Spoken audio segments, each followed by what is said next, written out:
This is Ravi విడే. ఒకవేళ మీ arteries plaque తోటి బాగా బ్లాక్ అయిపోతే వాటిని అన్బ్లాక్ చేయొచ్చా?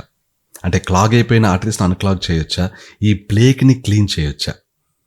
70% బ్లాక్ అయిపోయింది, 80% బ్లాక్ అయింది, 90% బ్లాక్ అయింది, స్టంట్స్ వేస్తుంటారు, బైపాస్ చేస్తుంటారు. బట్ యాక్చువల్లీ ఈ ప్లేక్ని తీయొచ్చా? ఎందుకు తీయలేకపోతుంటారు? అసలు ఇది సాధ్యమా? అసలు ఏమైనా టాబ్లెట్స్ ఉన్నాయా? ఆయుర్వేదిక్లో ఉందా, హోమియోపతిలో ఉందా, సప్లిమెంట్స్లో ఉన్నాయా? దీని గురించి నేను చాలా క్లియర్గా ఇప్పుడు ఎక్స్ప్లెయిన్ చేస్తానండి. కొంచెం డీటెయిల్డ్గా ఉండొచ్చు ఈ వీడియో. చూడండి, లెంత్ ఎక్కువ ఉన్నా కూడా చూడండి. దీని మీద చాలా టైం స్పెండ్ చేశాను నేను. సో చూడండి డెఫినెట్లీ. అండ్ ఇది నేను ఒక ఆయన కేసుని మీకు ఎక్స్ప్లెయిన్ చేస్తాను మొత్తం డీటెయిల్స్ అన్నీ కూడా. ఆయన ఏజ్ 42 years. ఆయనకి అన్ఫార్చునేట్లీ చిన్న వయసులోనే డయాబెటీస్ వచ్చింది. అంటే ఒక 10 years బ్యాకే వచ్చింది. అంటే ఆయనకి లైఫ్ స్టైల్ వల్ల రాలేదు, ఆయన బ్యాడ్ లైఫ్ స్టైల్ వల్ల రాలేదు. ఆయనకి వచ్చింది జెనెటికల్లీ ఇష్యూ ఉండడం వల్ల. నేను రీసెంట్లీ ఒక వీడియో చేశాను, చిన్న వయసులో డయాబెటీస్ రావడానికి రీజన్ అని చెప్పి.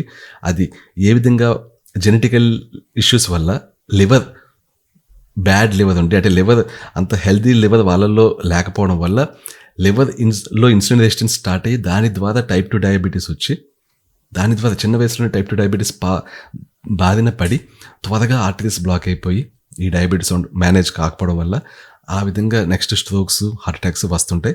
సో అలాంటి కేసు నేను రీసెంట్లీ ఎక్స్ప్లెయిన్ చేశాను. ఆ వీడియోని కింద డిస్క్రిప్షన్లో టాప్లో పెడతాను. ఎందుకంటే ఒకలా చెప్పాలంటే ఇప్పుడు వీడియో దానికి ఎక్స్టెన్షన్ అనుకోవచ్చు. ఎందుకంటే చాలా వరకు సప్లిమెంట్స్ గురించి నేను ఈ వీడియోలో ఎక్స్ప్లెయిన్ చేయను. అవన్నీ ఆ వీడియోలో ఉన్నాయి, అది చూడండి. అది చూసాక ఈ వీడియో చూస్తే ఇంకా బాగా మీకు అర్థం అవుతుంది. ఎనీవే, ఇప్పుడు ఏంటి అంటే ఈయనకి యాక్చువల్లీ 42 years, చిన్న వయసులో డయాబెటీస్ వచ్చింది, టైప్ 2 డయాబెటీస్. ఆయనకి రీసెంట్లీ ఒక 4 months బ్యాక్ పెరాలసిస్ అటాక్ అయింది. సో ఆయన ఇప్పుడు రికవర్ అవుతున్నారు. అయితే రికవర్ అవుతున్నారు కానీ డాక్టర్స్ ఈయన లిపిడ్స్ని, అంటే కొలెస్ట్రాల్ కంట్రోల్ చేయడానికి మెడికేషను, ఆయన బీపీకి మెడికేషను, డయాబెటీస్కి మెడికేషన్ ఇచ్చేది, అంతే. లైఫ్ స్టైల్ బాగా చూసుకోమని చెప్పి ఇంకా వదిలేసేది. ఇంకా అంటే ఏంటంటే ఇప్పుడు ఈయన ఆర్టరీస్ ఎంత బ్లాక్ అయినాయి, నెక్స్ట్ ఏంటి, రివర్స్ అవ్వడానికి ఏం చేయాలి అనేది లేదు. బేసికల్లీ వాళ్ళు చెప్పిన దాని ప్రకారం మెడిసిన్లో అసలు, అంటే ఇంగ్లీష్ మెడిసిన్లో దీనికి సొల్యూషన్ లేదు. కాబట్టి ఇంకా ఇకపై ఫర్దర్ బ్లాక్ అవ్వకుండా జాగ్రత్తగా కాపాడుకోవాలి. అయితే నేను ఆయన నన్ను అప్రోచ్ అయితే నేను మొత్తం అంతా ఆయన రిపోర్ట్స్ అయ్యి తీయించాను. అలాగే ఆయన లివర్ ప్రొఫైల్ కూడా చెక్ చేయించాను, అల్ట్రాసౌండ్. అది డాక్టర్స్ చేయలేదు, బేసికల్లీ చేయాలి. అంటే బేసికల్లీ ఇది తెలియదు చాలామందికి.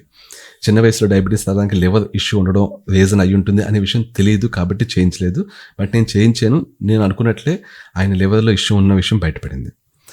ఎనీవే, ఇప్పుడు ఆయన రిపోర్ట్స్ ఒకసారి చెక్ చేద్దాం, ఆయనకి సొల్యూషన్ ఏంటో కూడా చూద్దాం. ఇప్పుడు ఆయన రిపోర్ట్ చూస్తే ఆయనకి ఇక్కడ రిపోర్ట్ అయింది.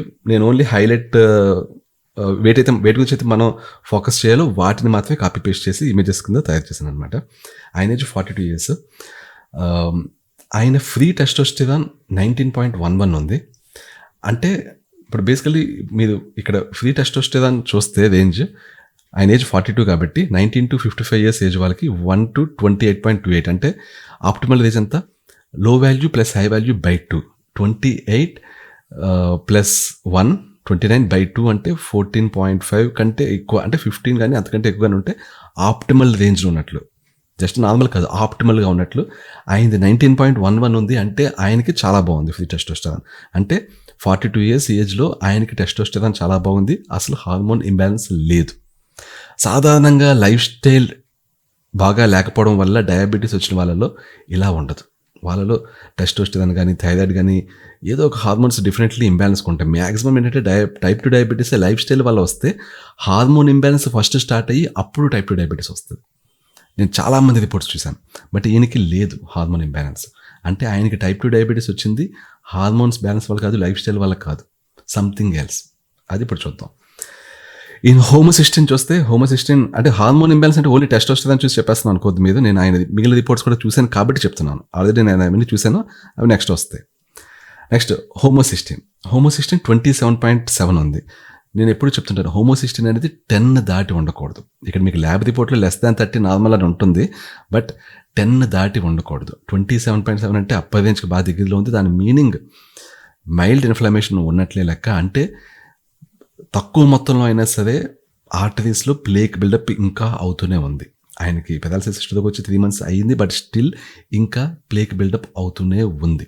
ఇది హోమోసిస్టిన్ ఎప్పుడు కూడా 10 లోపల ఉండాలి. ఇది హోమోసిస్టిన్ అంటే ఏంటి? ఇది ఒక ప్రోటీన్ మీ ఆర్టరీస్లో ఇన్ఫ్లమేషన్ ఉన్నప్పుడు, అంటే సమ్ డ్యామేజ్ ఉన్నప్పుడు దాన్ని ఫిక్స్ చేస్తుంటుంది. అలా ఫిక్స్ చేసినప్పుడు అక్కడ ప్లేక్ ఫార్మేషన్ చేస్తుంది. కాబట్టి మీ ప్లేక్ బిల్డప్ పెరుగుతూ ఉంటుంది, ఆర్టరీస్ బ్లాక్ అవుతూ ఉంటాయి. అది హోమోసిస్టిన్ చేసే పని. నెక్స్ట్ హై సెన్సిటివిటీ సిరియాక్టివ్ ప్రోటీన్, అది 3.78 ఉంది. ఇది ఎంతలో ఉండాలి? లెస్ దాన్ 3లో ఉండాలి అని ల్యాబ్ రిపోర్ట్లో ఉంటుంది. బట్ ఎంతలో ఉండాలి? 1 లోపల ఉంటే కరెక్ట్గా ఉన్నట్లు లెక్క. మీకు 3 ఉన్నా 2 ఉన్నా కూడా మైల్డ్ ఇన్ఫ్లమేషన్ ఉన్నట్లే. 1 లోపల ఉంటే పూర్తిగా అసలు ఇన్ఫ్లమేషన్ లేకుండా హ్యాపీగా ఉన్నట్లు లెక్క. సో ఆయన ఇన్ఫ్లమేషన్ మార్కర్స్ అయితే డెఫినెట్లీ అంత కరెక్ట్గా అయితే లేవు. నెక్స్ట్ ఆయన విటమిన్ బి ప్రొఫైల్ చూద్దాం. ఇది చాలా చాలా ఇంపార్టెంట్. ఎస్పెషల్లీ వాళ్ళ జీన్స్లో హార్ట్ అటాక్స్ ఉన్నట్టు, వాళ్ళ ఫ్యామిలీ హిస్టరీలో హార్ట్ అటాక్స్ వల్ల ఎవరైనా చనిపోయినా, కార్డియోవాస్కులర్ డిసీజ్ వచ్చి రిస్క్ ఉన్నా, ఎవరైనా సరే ఈ విటమిన్ బి ప్రొఫైల్ చాలా జాగ్రత్తగా అబ్జర్వ్ చేయాలి. ఎందుకంటే మీకు ఇక్కడ విటమిన్ బి1 ఓకే రేంజ్లోనే ఉంది, విటమిన్ బి2 అవి మనకి రేంజ్లోనే ఉన్నాయి 2, కానీ నిజంగా అవి మనకి పెద్ద లెక్క కాదు. ఇక్కడ నెక్స్ట్ విటమిన్ బి3, ఇది ఇంపార్టెంట్. విటమిన్ బి3 ఎంత ఉంది? 0.88 ఉంది. 0.3 to 9.8 అంటే ఆప్టిమల్ రేంజ్ ఎంత? ఇంచుమించుగా 5 దాటి ఉండాలి. 5 దాటి ఉంటే ఆప్టిమల్ రేంజ్లో ఉన్నట్లు. 0.88 ఉందంటే చాలా తక్కువ ఉన్నట్లు లెక్క. విటమిన్ బి3 అనేది మీ ఆర్టరీస్ని బ్లాక్ కాకుండా, మీ కొలెస్ట్రాల్, మీ హెచ్డిఎల్ తగ్గిపోకుండా, హెచ్డిఎల్ ఎక్కువ ఉండేలాగా, ఎల్డిఎల్ తక్కువ ఉండేలా చేసేది విటమిన్ బి3. అది ఇంత తక్కువ ఉంటే మీకు ఆటోమేటికల్లీ మీ ఆర్టరీస్ డ్యామేజ్ అవుతూనే ఉంటాయి. సో విటమిన్ బి3 అనేది చాలా చాలా ఇంపార్టెంట్. ఇది చాలా తక్కువ ఉంది. విటమిన్ బి5 కూడా చాలా ఇంపార్టెంట్. ఇది ఎంత ఉంది? 56.14, 11 to 150 ఉండాలి. Okay, not very bad, but still ఇంకా బాగుండొచ్చు. ఓకే. విటమిన్ బి6 అది పెద్ద లెక్క కాదు మనకి. మన విటమిన్ బి6కి ఈ ఆర్టరీ డ్యామేజ్కి పెద్ద ఇది ఉండదు. నెక్స్ట్ బయోటిన్ 1.5 ఉంది. అది కూడా నాట్ అన్ ఇష్యూ. ఫోలిక్ యాసిడ్కి ఈ హార్ట్ ఇష్యూస్కి ఉంటుంది కనెక్షన్. ఇది ఎంత ఉంది? 0.24. 0.2కి 20 మధ్యలో ఉండాలి. అంటే 20/2 అంటే 10 దాటి ఉంటే ఆప్టిమల్ ఉన్నట్టు, 10 దాటి ఉండాలి అన్న సిచ్యువేషన్లో మనకి 0.24 ఉంది ఫోలిక్ యాసిడ్, అంటే చాలా తక్కువ ఉన్నట్లు లెక్క. విటమిన్ బి12 చాలా చాలా చాలా చాలా ఇంపార్టెంట్ హార్మోన్. మీకు విటమిన్ బి3 ఎలాగో విటమిన్ బి12 అలాగా, ఇంకా చెప్పాలంటే విటమిన్ బి3 కంటే విటమిన్ బి12 చాలా ఇంపార్టెంట్. ఇది ఎంత ఉంది? 324 ఉంది.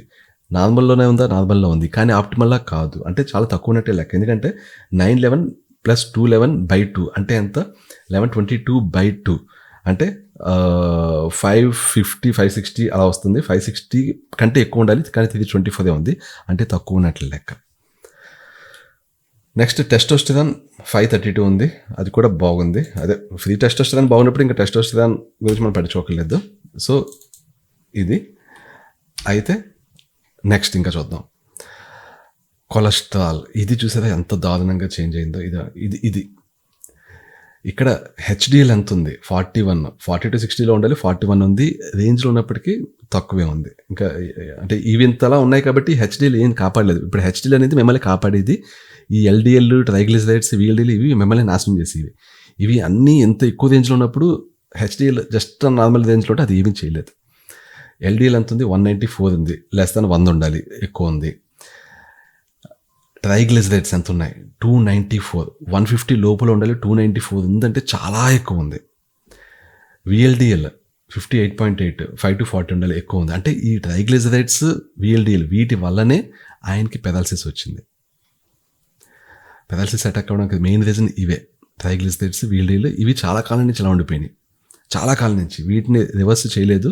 నాకు తెలిసి ఒక 10-15 years నుంచి ఇవి ఇలా ఉండడం వల్ల ఆ ఆర్టరీస్ బ్లాక్ అవుతూ వచ్చి ఇప్పుడు అది చూపించింది, అటాక్ చేసింది అనమాట.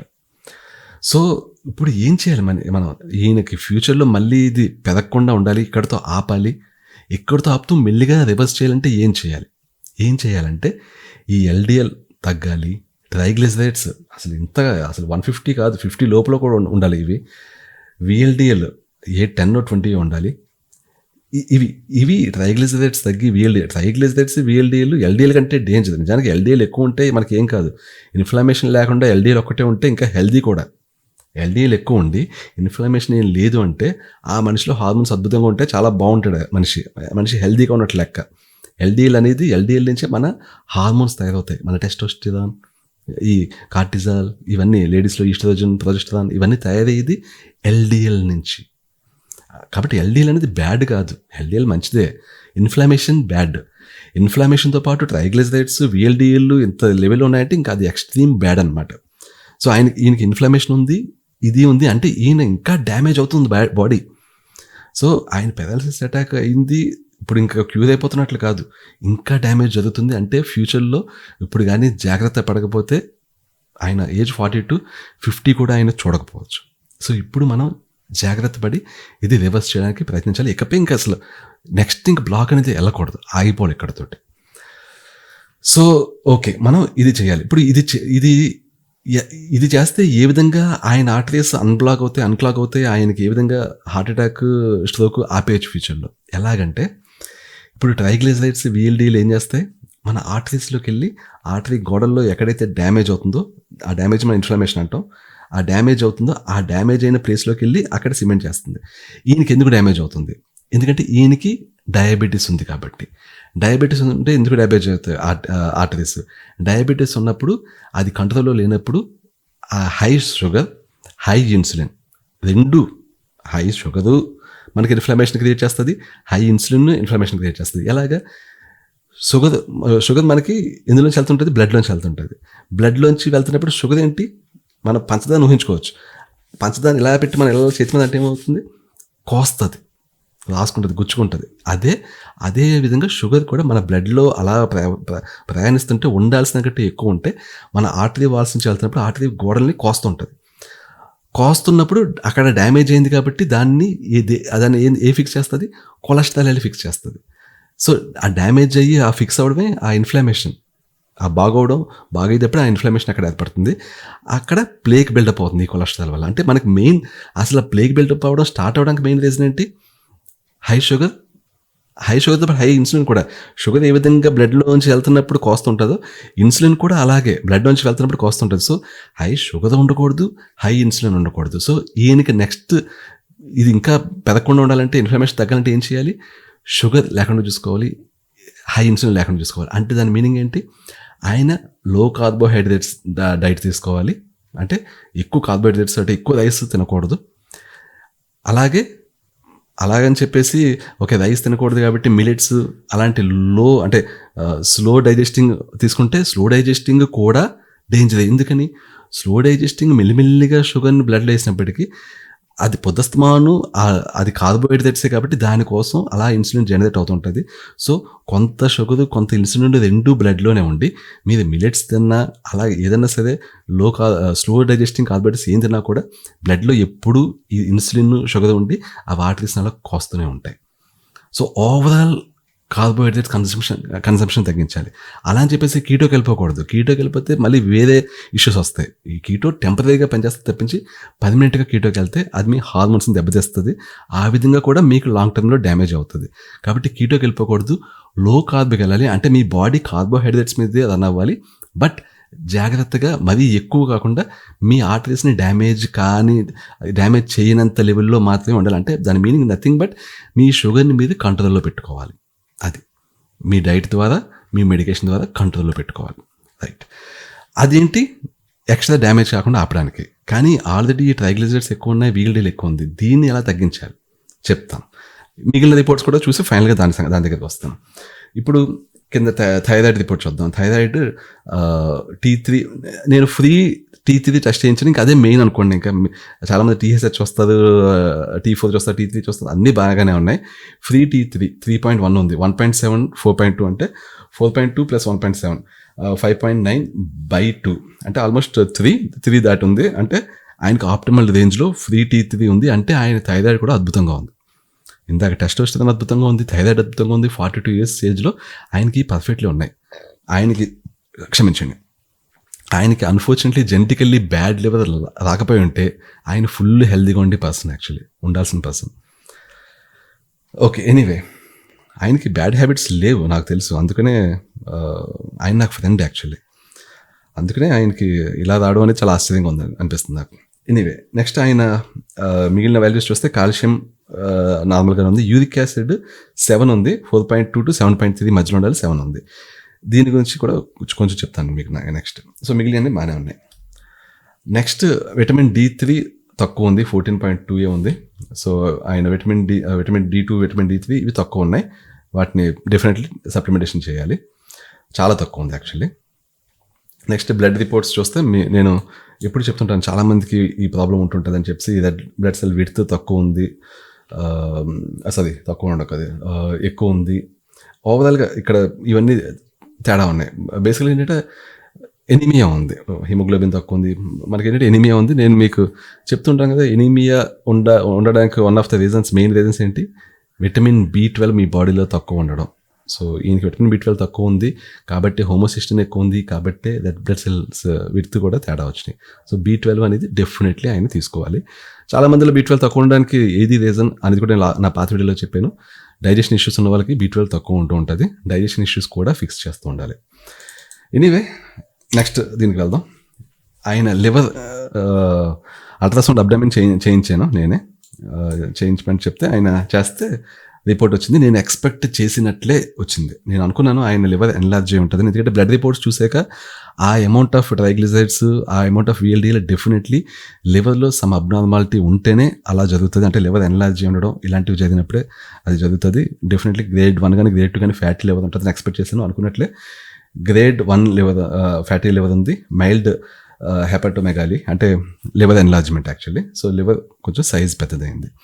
ఎందుకు, లివర్లో ఇన్సులిన్ రెసిస్టెన్స్ వచ్చి టైప్ 2 డయాబెటీస్ వచ్చింది కాబట్టి లివర్ దాన్ని మేనేజ్ చేయడానికి అలా ప్రయత్నిస్తూ అది టాక్సిన్స్ ఎక్కువయ్యి అది మెల్లిగా దానికి ఎక్కువ కష్టపడాల్సి వచ్చింది. దానికి ఈ కొలెస్ట్రాల్ ఎక్కువ క్రియేట్ చేసుకుంటూ అలాగా అది ఎన్లార్జ్ అయింది. సో ఇవి రిపోర్ట్స్. సో ఈయనకి మనం ఇప్పుడు ఏం చేయాలి, ఏ విధంగా ఈయన సొల్యూషన్ మనం ఫిక్స్ చేయాలి. ఒకటి చెప్పాను కదా ఆల్రెడీ, ఆయనకి ఏంటంటే లో కార్బ్ డైట్ తీసుకోవాలి. ఆయనకి ఇంకా ఎడిషనల్ డ్యామేజ్ కాకుండా, ఎడిషనల్ ఇన్ఫ్లమేషన్ రాకుండా ఉండాలంటే. నెక్స్ట్ ఏంటి అంటే, ఆయన కరెంట్ మెడికేషన్ ఏం తీసుకుంటున్నారు, మెట్ఫార్మిన్ 500 mg. నేను ఇప్పుడు ఇది ఆయనకి చెప్తూ మీకు ఎక్స్ప్లెయిన్ చేస్తున్నాను, ఎందుకంటే ఇలాంటిది ఎవరికైనా మీలో ఉంటే, మీకు పెరాలసిస్ వచ్చి ఉండాలనే లేదు, బట్ ఇలాంటి blood report, similar blood report మీలో ఉంటే మీకు కూడా ఇది యూజ్ అవుతుంది, మీకు ఒక అవగాహన వస్తుందని. ఎనీవే ఆయన కరెంట్ మెడికేషన్ మెట్ఫార్మిన్ 500 mg. ఇది మెట్ఫార్మిన్ డయాబెటీస్ కోసం, షుగర్ కంట్రోల్ కోసం, టెల్మా బీపీ కోసం, లిపిడామ్ కొలెస్ట్రాల్ మేనేజ్ చేయడానికి. సో సింపుల్గా ఇవి ఇచ్చేస్తారు డాక్టర్స్. ఇవి ఇచ్చేసి ఓకే దీంతో మీకు షుగర్ కంట్రోల్ అయిపోతుంది, దీంతో బీపీ కంట్రోల్ అయిపోతుంది, దీంతో కొలెస్ట్రాల్ కంట్రోల్ అయిపోతుంది, యూఆర్ సేఫ్ అని చెప్పి పంపించేస్తారు. కానీ ఇవి వాడుతున్నప్పటికీ, ఇవి వాడటం స్టార్ట్ చేసిన కొంతకాలం పోయిక నేను ఈ బ్లడ్ రిపోర్ట్స్ తీసుకున్నది. అంటే ఇవి వాడుతున్నప్పటికీ మనకి ఇంకా కొలెస్ట్రాల్ తేడాగానే ఉంది, ఇవి వాడుతున్నప్పటికీ డయాబెటీస్ తేడాగానే ఉంది. డయాబెటీస్ చూపించిన 7.1 ఎంతో ఉంది. HbA1c ఇక్కడ నేను కాపీ పేస్ట్ తేడా చేశాను, 7.1 ఎంతో ఉంది. సో అంటే డయాబెటీస్ ఉంది అంటే మరి కంట్రోల్లో అయితే లేదు. సో ఇవి ఉన్నాయి. సో అందుకని ఈ 3 ఇచ్చారు. ఇప్పుడు నేను ఏవి తీసుకుంటే కండిషన్ బాగవుతుంది అనేది ఇప్పుడు నేను చెప్తాను. అయితే డిస్క్లైమర్ నేను ముందే చెప్పాలి వీడియోకి ముందు, బట్ ఇప్పుడు చెప్తున్నాను. నేను ఈ చెప్తున్నదంతా కూడా జస్ట్ ఇన్ఫర్మేషన్ పర్పస్ కోసమే. మీరు ఏది చేసినా, ఏ విధమైన సప్లిమెంట్స్ తీసుకున్నా, ఏ విధమైన వైద్యం ఫాలో అవుతున్నా మీరు డాక్టర్ సలహా మీదకే ఫాలో అవ్వాలి. నేను కేవలం మీకు చెప్తుంది ఇన్ఫర్మేషన్ కోసం అండ్ ఎంటర్టైన్మెంట్ కోసం అంతే. సో సప్లిమెంట్స్ ఏంటి, సప్లిమెంట్స్ నేను ఈ 2 to 9 దాకా చెప్పట్లేదు ఇప్పుడు, ఎందుకంటే ఈ 2 to 9 దాకా నేను ఆల్రెడీ ఒక వీడియోలో చెప్పాను క్లియర్గా, అది ఏ విధంగా పనిచేస్తాయి అనేది. కింద డిస్క్రిప్షన్లో స్టార్టింగ్లోనే ఆ వీడియో లింక్ పెడతాను, కాబట్టి ఇప్పుడు మళ్ళీ వాటి గురించి చెప్పను. బట్ అన్నిటికంటే ఇంపార్టెంట్ నియాసిన్ అనేది, దాని గురించి ఇప్పుడు నేను మీకు చెప్తాను. నియాసిన్ అనేది ఏంటి అంటే, ఇప్పుడు మనం ఎంత చూసాం, చాలా దారుణంగా ఉంది కొలెస్ట్రాల్, డిస్లిపిడిమేనియా అంటారు దీన్ని. అంటే లిపిడ్స్ చాలా తేడాగా ఉన్నాయి. నియాసిన్ అనేది nothing but vitamin B3. So ఇదేంటంటే ఇది తక్కువైతే మన కొలెస్ట్రాల్ కూడా కరెక్ట్ లెవెల్లో ఉంటుంది. ఇందాక మన రిపోర్ట్లో చూసిన తక్కువ ఉంది, దీన్ని సప్లిమెంట్ చేయాలి. అయితే మన కొలెస్ట్రాల్‌ని బాగు చేసేంతలాగా ఉండాలి అంటే దీని అమౌంట్ ఎక్కువ ఉండాలి. అంటే మనకి మామూలుగా రోజుకొక 200 ఎంజీ తీసుకుంటే మనకేం కాదు. బట్ దీని విషయంలో మనం ఏంటంటే కొంచెం ఎక్కువ తీసుకోవాలి. 1000 ఎంజీ నుంచి 2000 ఎంజీ దాకా తీసుకోవాల్సి ఉంటది. ఇది మన కొలెస్ట్రాల్‌ని అది బాగు చేయాలంటే అంటే ట్రైగ్లిసరైడ్స్‌ని తగ్గించాలి. మన వీఎల్‌డీ‌లని తగ్గించాలి. హెచ్‌డీఎల్‌ని పెంచాలి. హెచ్‌డీఎల్‌ని పెంచి ఏకైక మందు అంటే ఇంకా నియాసిన్ అనుకోవచ్చు మనం. హెచ్‌డీఎల్‌ని సిగ్నిఫికెంట్‌గా పెంచేది. మనకి హెచ్‌డీఎల్ ఎక్కువుండి ఈ ఎల్‌డీఎల్, ట్రైగ్లిసరైడ్స్ తక్కువుంటే ఏమవుతుందంటే హెచ్‌డీఎల్ అనేది ప్లేక్‌ని క్లీన్ చేసేది. అంటే మీకు ఆర్టరీస్‌లో ఏదైతే ప్లేక్ బిల్డప్ అవుతుందో ఈ ఎల్‌డీఎల్, వీఎల్‌డీఎల్, ట్రైగ్లిసరైడ్స్ వల్ల ఈ ప్లేక్‌ని క్లీన్ చేసి బయటికి లాక్కొచ్చేసేది, బాడీలోంచి బయటికి పంపించేసేది హెచ్‌డీఎల్. సో, మీకు హెచ్‌డీఎల్ ఎక్కువుంది అంటే కొంచెం ఎల్‌డీఎల్ ఎక్కువున్నా కూడా మీ హెచ్‌డీఎల్ మిమ్మల్ని ప్రొటెక్ట్ చేస్తుంటదనమాట. ఆ హెచ్‌డీఎల్‌ని నియాసిన్ పెంచుతది. ఎల్‌డీఎల్‌ని తగ్గిస్తది, ట్రైగ్లిసరైడ్స్‌ని తగ్గిస్తది, వీఎల్‌డీని తగ్గిస్తది niacin. Simple. Wow! Super doctors దీన్నే ప్రిస్క్రైబ్ చేయొచ్చు కదా! ఎందుకు ప్రిస్క్రైబ్ చేయరు? ఎందుకు ప్రిస్క్రైబ్ చేయరంటే దీన్ని అంత ఈజీ కాదు మేనేజ్ చేయడం. అంటే కొలెస్ట్రాల్‌ని బాగు చేసేంత రేంజ్‌లో తీసుకోవాలంటే నేను చెప్పినట్టు 1000-2000 తీసుకోవాలని చెప్పాను కదా! 1000-2000 ఎంజీ. ఆ రేంజ్‌లో తీసుకున్నప్పుడు దీనికి సైడ్ ఎఫెక్ట్స్ ఉంటాయి. ఆ సైడ్ ఎఫెక్ట్స్‌ని మేనేజ్ చేయగలిగితే మనం దీన్ని ప్రిస్క్రైబ్ చేయొచ్చు. అంటే డాక్టర్స్ ఒకవేళ ఎవరికైనా సజెస్ట్ చేస్తే వాళ్ళతో రెగ్యులర్ ఫాలో అప్‌లో ఉండాలి. అది కొంచెం టఫ్ వర్క్. అది కాక నియాసిన్ అనేది సప్లిమెంట్ కోవలోకి వస్తుంది. మెడిసిన్ కోవలోకి రాదు. కాబట్టి డాక్టర్స్ దీన్ని ప్రిస్క్రైబ్ చేయరు. చాలా మందికి తెలియదు. నియాసిన్ అనేది చెప్పాలంటే కొంచెం రీసెంట్‌లీ ఒక 10, 20 సంవత్సరాల నుంచి ఎక్కువగా వేరే దేశాల్లో వాడుతున్నారు. మన దేశంలో ఇంకా ఇప్పటికి వాడట్లేదు దీన్ని. సో, నియాసిన్ సైడ్ ఎఫెక్ట్స్ ఏంటి? నియాసిన్ మీరు డైరెక్ట్‌లీ తీసుకుంటే ఏమవుతుందంటే మీ ఫేస్, బాడీ రెడ్‌గా అవుతది. రెడ్డిష్ ఇదొస్తది. టెంపరరీగా. అలాగే ఉండిపోతదని కాదు. అది వేసుకున్న వెంటనే కొన్ని గంటల పాటు ఆ రెడ్డిష్‌నెస్ ఉంటది. కొంతమందికి చేతులు అలా దురదలు పడుతుంటాయి. దురదలా వస్తుంటాయన్నమాట. ఇచ్చినెస్. బాడీ కూడా వేడిగా అవుతుంటది. ఇవి వస్తాయి. ఇవి సైడ్ ఎఫెక్ట్స్. కొంతమందిలో లివర్ కూడా లాంగ్ టర్మ్‌లో ఎక్కువ కాలం పాటు తీసుకుంటే లివర్ కూడా డ్యామేజ్ అవుతది. ఇవి సైడ్ ఎఫెక్ట్స్. ఈ సైడ్ ఎఫెక్ట్స్ చాలా భయంకరంగా ఉండడం వల్ల జనాలు దీనికి వెళ్ళరు. అయితే వీటిని మేనేజ్ చేయొచ్చు. ఎలాగా? చెప్తాను. బేసికల్లీ ఏంటంటే మీకు నియాసిన్‌లోనే 2 రకాలు ఉంటది. యాక్చువల్‌గా 3, 4 రకాలు ఉన్నాయి. నేను 2 రకాల గురించే చెప్తాను. మిగిలినవి ఇంక అసలు డిస్కస్ చేయడం కూడా అనవసరం. అది తీసుకోవడం కూడా అనవసరం బేసికల్లీ. 2 రకాలు మనం తీసుకునే టైప్ అనమాట. ఒకటి నార్మల్ నియాసిన్, ఇంకొకటి extended release niacin. Normal niacin అంటే ఏంటంటే మీరు అది నియాసిన్ తీసుకున్న వెంటనే అది మీ బాడీ లోపలికి వెళ్ళిపోయి అబ్జర్వ్ అయిపోతుంది. అబ్జర్వ్ అయిపోయి మీకు ఇది ఆ ఫ్లషింగ్ వచ్చేలా ఉంటే వస్తది. ఆ రెడ్డిష్‌నెస్ వస్తది. ఆ దురదలు వచ్చేది ఉంటే వస్తది. దీనివల్ల లివర్ డ్యామేజ్ అవ్వదు. దీనివల్ల మ్యాక్సిమం చాలా కాలం పోయాక చాలా తక్కువ మందిలో కొంచెం లివర్ టాక్సిసిటీ రావచ్చేమో కానీ లివర్ డ్యామేజ్ అయిపోయేంత ఇది చేయదు ఇది. ఇది నార్మల్ నియాసిన్. ఎక్స్టెండెడ్ నియాసిన్ చేస్తది. అయితే నార్మల్ నియాసిన్ లివర్‌ని పాడు చేయదు కానీ ఇవి ఉంటాయి. ఈ ఎఫెక్ట్స్ ఉంటాయి. చాలామందికి ఈ ఎఫెక్ట్స్‌ని తట్టుకోలేరు. కాబట్టి వాళ్ళు ఏం చేస్తారు? మాకు ఇదొద్దు ఎక్స్టెండెడ్ నియాసిన్‌కి వెళ్తా ఉంటారు. ఎక్స్టెండెడ్ నియాసిన్‌ని ఫ్లష్ ఫ్రీ నియాసిన్ అని కూడా అంటారు. ఎందుకు ఈ సైడ్ ఎఫెక్ట్స్‌ని క్రియేట్ చేయదు అంటే ఇదేంటి ఒకేసారి మన బాడీలోకి వచ్చేస్తుంది కాబట్టి అది బాడీలోకి వచ్చినప్పుడు ఏం చేస్తుందంటే మన వెజల్స్ అన్నిటిని ఎక్స్పాండ్ చేస్తుంది. బ్లడ్ వెజల్స్ అన్నిటిని. అది యాక్చువల్లీ మంచిది. ఎందుకంటే ఎక్స్పాండ్ అయినాయి అంటే హ్యాపీగా ఆక్సిజన్ వెళ్తుంది. బాడీ అంతటికి మనకి మంచి రిలాక్స్‌గా ఉంటుంది. బీపీ తగ్గుతుంది. నియాసిన్ వాడితే బీపీ కూడా తగ్గుతుంది. సో, మీరు ఆల్రెడీ బీపీ మెడికేషన్ మీద ఉంటే నియాసిన్ వాడుతున్నప్పుడు కొంచెం చెక్ చేసుకుంటూ ఉండండి. మీ బీపీ మెడికేషన్ ఇది తగ్గించాల్సి వస్తుంటుంది. సో, బీపీ తగ్గుతుంది. మరి అవన్నీ మంచిదే కదా! మరి ఈ రెడ్‌నెస్ ఎందుకు వస్తది అంటే ఈ వెజల్స్ ఎక్స్పాండ్ అవ్వడం అనేది ఏదైతే ఉందో అది ఈవెన్ మన స్కిన్ మీద ఉన్న బ్లడ్ వెజల్స్ కూడా ఎక్స్పాండ్ అవుతాయి. అంటే మన బాడీ ఔటర్ లేయర్‌లో ఉన్న బ్లడ్ వెజల్స్ కూడా దానివల్ల ఏమవుతుంది? అది ఎక్స్పాండ్ అయ్యేసరికి రెడ్డిష్‌నెస్ వస్తది మనకి. బ్లడ్ కొంచెం బాగా ఇది ఆక్సిజన్ సప్లై ఎక్కువైపోయి కొంచెం ఎక్స్పాండ్ అయిపోయి రెడ్డిష్‌నెస్ వస్తది. కానీ దానివల్ల నష్టమేం లేదు. మీకు ఆ రెడ్డిష్‌నెస్ అనేది మీరు మార్నింగే టాబ్లెట్ వేసుకొని బయటకెళ్తే మీరు రెడ్‌గా కనిపిస్తుంటది జనాలకి.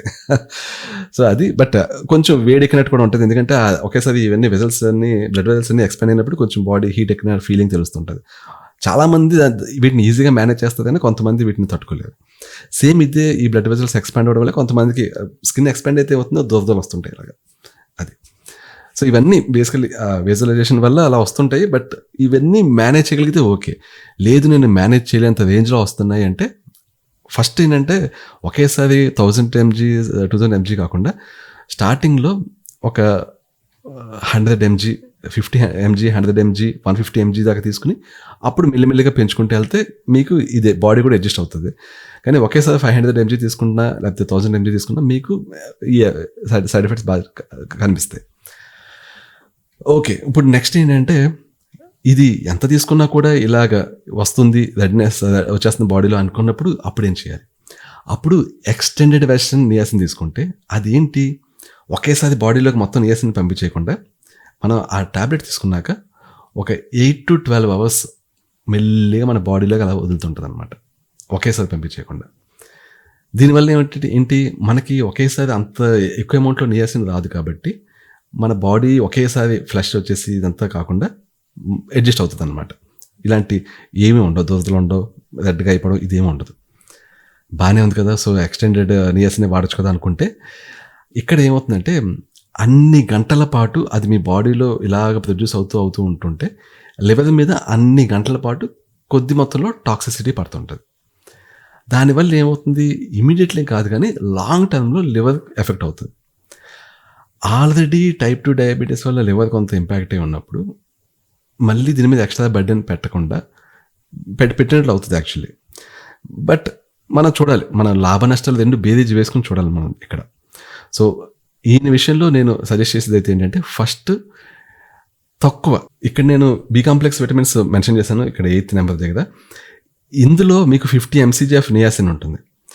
సో స్టార్టింగ్ ఏం చేస్తుందంటే ఒకరోజు అంటే మీకు నియాసిన్ 50 mg మళ్ళీ బయట కొనుక్కోవడం కష్టం అవుతుంది కాబట్టి ఇదే బి కాంప్లెక్స్ టాబ్లెట్ని 1 వేసుకొని స్టార్ట్ చేయండి. నెక్స్ట్ 2 వేసుకోండి ఒక 2-3 రోజుల్లో ఈజీగా మేనేజ్ చేయగలిగితే. నెక్స్ట్ 3, నెక్స్ట్ 4 ట్రై చేయండి. ఆ తర్వాత 500 mg నియాసిన్ ఉంటుంది, అది డైరెక్ట్లీ తీసుకోండి. తీసుకుంటే అప్పుడు మీకు తెలుస్తుంది మీకు ఆ సైడ్ ఎఫెక్ట్స్ వస్తుందా లేదా అనేది. ఒకవేళ తీసుకున్నా కూడా మీరు మేనేజ్ చేయగలిగితే ఒక 1 week కంటిన్యూస్గా తీసుకోండి. తగ్గుతాయి యాక్చువల్లీ 1 week పోయాక. బట్ స్టిల్ 1 week పోయాక కూడా మీకు సైడ్ ఎఫెక్ట్స్ ఇదే రేంజ్లో ఉంటే అప్పుడు మీరు ఎక్స్టెండెడ్ రిలీజ్కి వెళ్ళాల్సి ఉంటుంది. ఎక్స్టెండెడ్ రిలీజ్కి వెళ్ళినా మీకు లివర్ డ్యామేజ్ కాకుండా ఉండాలంటే నేను ఇక్కడే మెన్షన్ చేశాను, NAC ఒకటి, మిల్క్ టిష్యూలో ఒకటి, ఇవి మెన్షన్ చేశాను. ఇవి మీ లివర్ని ప్రొటెక్ట్ చేస్తాయి యాక్చువల్లీ.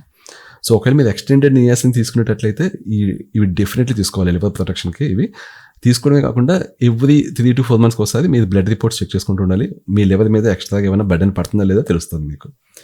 అవి లివర్ వాల్యూస్ అనేవి నార్మల్గా ఉన్నాయంటే ఇంకోటి లేదు, మీ లివర్ డ్యామేజ్ కావట్లేదు అన్నట్లు లెక్క. ఇంకా చెప్పాలంటే లివర్ ప్రొటెక్ట్ అవుతుంటుంది మీకు ఇక్కడ NAC ఏమైనా తీసుకుంటారు కాబట్టి. సో అదండి. సో నియాసిన్ ఫ్లెష్ వెర్షన్తో స్టార్ట్ చేయండి. అది మీరు మేనేజ్ చేయలేకపోతే ఫ్లెష్ ఫ్రీ అంటే ఎక్స్టెండెడ్ రిలీజ్ తీసుకోండి. నేను లింక్స్ కింద డిస్క్రిప్షన్లో పెడతాను చూడండి. రెండిటి లింక్స్ ఇస్తాను మీకు. ఫ్లెష్తో ఉండి దాని లింక్ ఇస్తాను, ఫ్లెష్ ఫ్రీ లింక్ కూడా ఇస్తాను.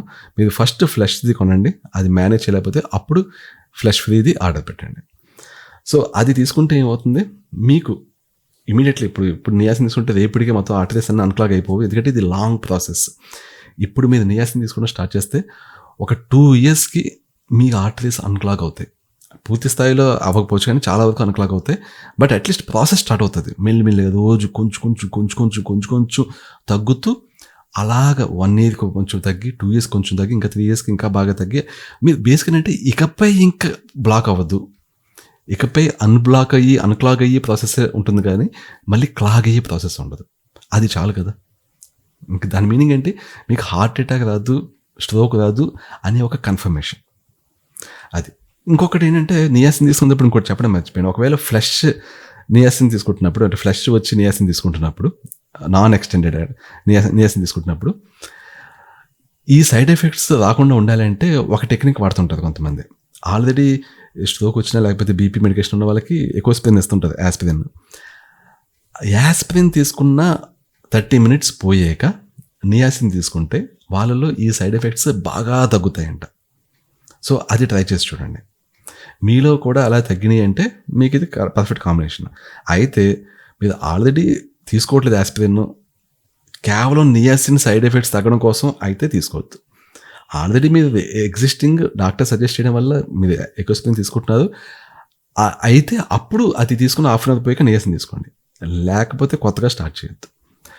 ఎందుకంటే యాస్పిరిన్ వల్ల దాని సైడ్ ఎఫెక్ట్స్ దానికి ఉంటాయి. రోజు మీరు తీసుకుంటున్నారంటే దానికి సపరేట్గా సైడ్ ఎఫెక్ట్స్ బాడీలో వస్తుంటాయి. సో దీనికోసం అది తీసుకోవద్దు. ఇదండి. సో ఇది మీ సప్లిమెంటేషన్ ఏం చేయాలనేది. మెయిన్ సొల్యూషన్ అయితే ఈ సప్లిమెంటేషన్ అండి. మీకు సప్లిమెంటేషన్ వల్లనే మీ ఆర్టరీస్ అన్క్లాగ్ అవుతూ ఉంటాయి. At the same time diet ఏముండాలి, ఈట్ లెస్ ఇన్ జనరల్. కొంచెం ఫుడ్ జనరల్గా కొంచెం తక్కువ తీసుకోవాలి.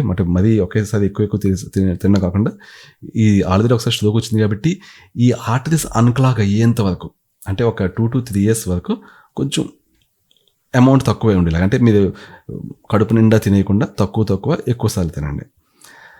కానీ ఓవరాల్గా కొంచెం తక్కువ తినాలి. మీకు ఎనర్జీ నీరసం చేయకూడదు, ఆ అమౌంటే తీసుకోండి. అలా అని చెప్పేసి అంటే తక్కువ తీసుకోమంటే మరీ తక్కువ తీసుకోవద్దు.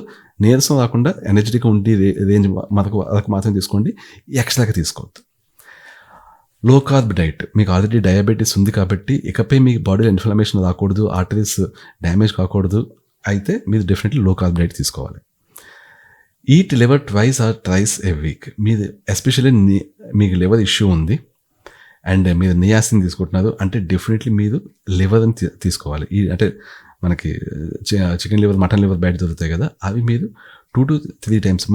మళ్ళీ ఇప్పుడు లివర్ తీసుకోమంటే లివర్ 65 అని చెప్పేసి ప్లేట్ నిండా లివర్ 65 తినమని కాదు, కొంత లివర్ జస్ట్ కొంత అమౌంట్ మీ ఫుడ్తో పాటు కొంత ఈరోజు ఒకసారి, మళ్ళీ ఒక 2 days పైకి మళ్ళీ ఇంకోసారి, అలా వీక్లీ ఒక 3 times తక్కువ అమౌంట్స్ తీసుకోండి. ఇది అలా లివర్ బయట ఉన్న లివర్ తినడం వల్ల మీ లివర్కి స్ట్రాంగ్నెస్ వస్తుంది. నెక్స్ట్ బేసికలీ ఏంటంటే లివర్ తింటే లివర్ అని మీరు అనుకోవద్దు. బేసికలీ అంటే మిథైలేషన్ అంటారు యాక్చువల్లీ. అది మీకు లివర్ తీసుకోవడం వల్ల అది మీకు ఈ మిథైల్ కాంపౌండ్స్ ఏవైతే ఉంటాయో అవి మీ లివర్లో నియాసిన్ లాంటివి తీసుకోవడం వల్ల, వేరే మిగిలిన మెడిసిన్స్ తీసుకోవడం వల్ల ఇవి బయటకు వెళ్ళిపోతుంటాయి. అవి బయటకు వెళ్ళిపోవడం వల్ల మీ లివర్ డ్యామేజ్ అవుతుంటుంది, వాటిని రీఫిల్ చేస్తుంటుంది. మీరు లివర్ తిన్నప్పుడు ఇక లీఫీ గ్రీన్స్, అదే ఆకుకూరలు లాంటివి తింటున్నప్పుడు ఇవి రీఫిల్ చేస్తుంటాయి అనమాట. సో రీఫిల్ చేయడం వల్ల మీ లివర్ పాడవుతుంది. ఈ మిథైల్ గ్రూప్స్ని బాడీలోంచి బయటికి నియాసిన్ పంపించేస్తుంటే, మీరు పంపిస్తుంటే లివర్ డ్యామేజ్ అయిపోతుంది కాబట్టి బయటికి అది వెళ్ళిపోతుంటే మీరు రీఫిల్ చేస్తుంటారు. రీఫిల్ ఎలా చేస్తారు? లివర్ తింటుంటారు, ఆకుకూరలు తింటుంటారు, ఇలా అవి తింటుంటే మీకు రీఫిల్ అవుతుంటే ఏంటంటే మీరు ఒకవేళ టాక్సిక్వి తీసుకుంటున్నా మీ లివర్ డ్యామేజ్ కాదు అది. సో కాబట్టి మీరు ఈ పైన చెప్పిన సప్లిమెంట్స్ తీసుకుంటే, ఎస్పెషల్ నియాసిన్ తీసుకుంటే డెఫినెట్లీ మీరు లివర్ తీసుకోవాలి. అలాగే లెంటిల్స్ ఇన్ మోడరేట్ క్వాంటిటీ. మీకు కార్బోహైడ్రేట్స్ రావాలి కాబట్టి రైస్ విపరీతంగా తినేయకుండా కొంత రైస్, దాంట్లోకి మీరు ఈ మన కందిపప్పు ఇవన్నీ ఉన్నాయి చూసారా, అలాంటి లెంటిల్స్ అవి కొంత తీసుకోండి. అంటే అలా అని చెప్పేసి మరి పప్పు అన్నం అని చెప్పేసి ముద్దపప్పు, ఆవకాయ ఇంత కొంబలు కాకుండా కొంత అమౌంట్ యాక్చువల్లీ. బట్ దాని పక్కన మనకి వెజిటేబుల్స్ ఉండాలి, ఎక్కువ మొత్తంలో వెజిటేబుల్స్తో కర్రీ కానీ లేకపోతే సలాడ్స్ కానీ అవి అవి చాలా ఎక్కువ ఉండాలి. సో మీ ఫుడ్లో ఎక్కువ అమౌంట్ మీకు వెజిటేబుల్సే ఉండాలి డైలీ. దాంతోపాటు టేస్ట్ మీకు ఉండేలాగా పక్కన ఇలాగ పప్పుతోటి కొంచెం అన్నం తక్కువ తీసుకోండి. ఒకవేళ మీకు మిలెట్స్ తీసుకున్నా కూడా మీరు ఇలాగే చేయాలి. అయితే మిలెట్స్ వీక్లీ 2 times కంటే ఎక్కువ తీసుకోవద్దు. నెక్స్ట్ ఏంటంటే vegetables and salads as much as you can. వాటి విషయంలో అసలు లిమిట్ లేదు, మీకు ఎక్కువ తీసుకోండి. అది ఆకుకూరలు ఎక్కువ తీసుకోండి. ఫిష్ 2 times per week తీసుకోవాలి. Eggs including yolks 2 to 3 per day తీసుకోగలిగితే తీసుకోండి. అది ఎందుకంటే నియాసిన్ తీసుకుంటున్నప్పుడు ఈ ఎగ్స్ కూడా తీసుకోవాలి మీ లివర్ స్ట్రాంగ్గా ఉండాలంటే. Next nuts in small quantity. బాదాము, వాల్నట్స్ ఇలాంటి నట్స్ తక్కువ మొత్తం. మీరు నట్స్ తీసుకోమన్నారు కదా అని అలాగా ఎక్కువ కాకుండా చాలా తక్కువ.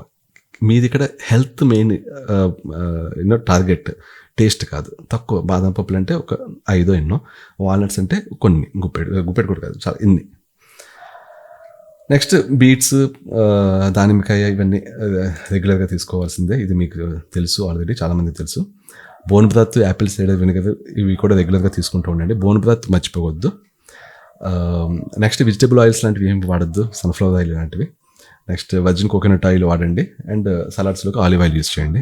బేసిక్ డైట్ థింగ్స్, డైట్ అండి. మరి మీరు డైట్ అంటే ఎక్స్ట్రా ఆర్డినరీ ఏవో చెప్పేస్తాను అనుకోవద్దు మీరు. మరి ఇండివిజువల్ డైట్ ఐటమ్స్ దాకా వెళ్ళాల్సిన అవసరం లేదు. మీకు సింపుల్ థంబ్ రూల్ ఏంటంటే లో కార్బ్ డైట్ మీరు తీసుకోవాల్సింది, అంతే, మెయిన్ అదే. నెక్స్ట్ లో కార్బ్ డైట్ ప్రాసెస్ కానీ కొంచెం న్యాచురల్ ఫుడ్ తీసుకుంటే సరిపోతుందండి. మీ విషయంలో ఎక్కువగా చికెన్లు మటన్లు తినడానికి ఛాన్స్ లేదు, ఎందుకంటే లివర్ కొంచెం వీక్ కాబట్టి తక్కువ అంటే ఫిష్ తీసుకోవాలి. అప్పుడప్పుడు కొద్దిగా మటన్ కానీ చికెన్ కానీ లైట్గా తీసుకోవచ్చు, కానీ అంత ఫ్రీక్వెంట్గా తీసుకోవద్దు. లైఫ్ స్టైల్ చేంజెస్ ఏం చేయాలి? Slow cardio for longer period. మీకు ఆల్రెడీ ఒకసారి స్ట్రోక్ వచ్చింది కాబట్టి మీరు చాలా హెవీగా వర్కౌట్స్ చేయకూడదు, చాలా ఎక్కువసేపు చేయాలి. స్లో కార్డియో చేస్తూ ఉండాలి మీరు. మరీ ఒకేసారి పల్స్ రేట్ పెరిగిపోకుండా, హార్ట్ బీట్ పెరిగిపోకుండా మేనేజ్ చేసుకుంటూ వెళ్ళాలి మీరు. అలాగే రెసిస్టెన్స్ ట్రైనింగ్ వదిలేయకూడదు, చెయ్యాలి. చాలా తక్కువ వెయిట్స్ తోటి చేస్తుండండి. ఈవెన్చువల్లీ మీ ఆర్టరీస్ అన్క్లాగ్ అయ్యే కొద్దీ మీరు ఆ రెసిస్టెన్స్ ట్రైనింగ్ యొక్క ఇంటెన్సిటీ పెంచవచ్చు. స్ట్రెస్ మేనేజ్మెంట్ అది అల్టిమేట్ అండి, ఎందుకంటే మీకు ఎంత స్ట్రెస్ ఉంటుందో అంత కొలెస్ట్రాల్ ఉంటుంది. Basic thing.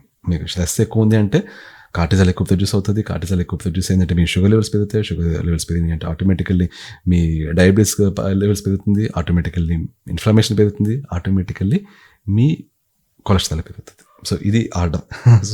సో స్ట్రెస్ అనేది ఉండకూడదు అంటే అని చెప్పలేము, బట్ మ్యాక్సిమం తగ్గించుకోవడానికి ట్రై చేయండి.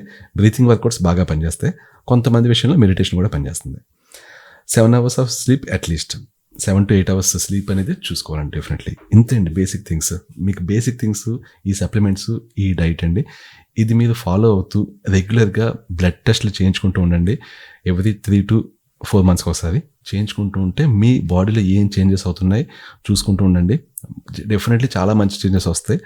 అండ్ ఈవెన్చువల్లీ మీకు బేసిక్ మార్కర్స్ ఏంటంటే మీ హోమోసిస్టిన్ తగ్గాలి, సిఆర్పి తగ్గాలి, మీ కొలెస్ట్రాల్ మొత్తం తగ్గాలి, మీ ట్రైగ్లిసరైడ్స్ తగ్గాలి, మీ VLDL తగ్గాలి. ఇవన్నీ తగ్గుతున్నాయి అనేది కన్ఫర్మేషన్ వస్తుంటుంది మీకు బ్లడ్ రిపోర్ట్స్ చేస్తున్నప్పుడల్లా.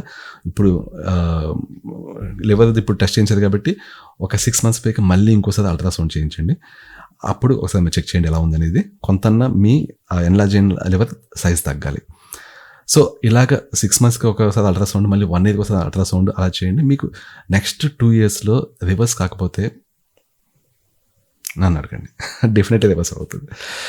దట్స్ ఇట్ అండి. Thank you so much. చాలామందికి చాలా విషయాలు ఈ వీడియో ద్వారా తెలిసింది అనుకుంటున్నాను. చాలా లెంత్ ఎక్కువైంది కానీ తప్పదు. Thank you so much. I will catch you soon. Bye.